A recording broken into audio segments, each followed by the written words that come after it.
Hi అండి. జనవరి 25వ తారీఖున మనకి ఈ సంవత్సరం రథసప్తమి అయితే వచ్చింది. రథం ఎలా తయారు చేయాలని నేను చూపిస్తున్నాను.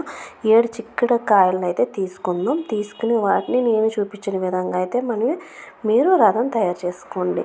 ఈ చిక్కుడు కాయలని తీసుకుని ఇలా పుల్లలతో స్టిక్ చేసేద్దాం. అలా 2 స్టెప్స్ పెట్టుకుని పైకి అయితే మాత్రం 3 చిక్కుడుకాయలు అయితే వస్తాయి. చక్కగా వీటితో ఇలా రథం అయితే చాలా ఈజీగా చేసేసుకోండి.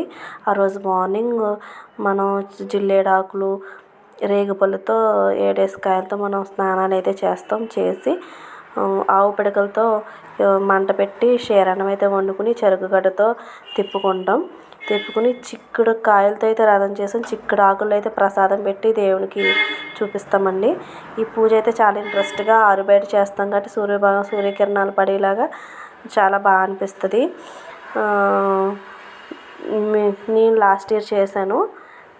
ఈ సంవత్సరం మన సబ్స్క్రైబర్స్ కోసం అయితే నేను ముందుగానే మన రథాన్ని అయితే సూర్యభగవాన్ రథం తయారు చేశాను. ఓకేనా.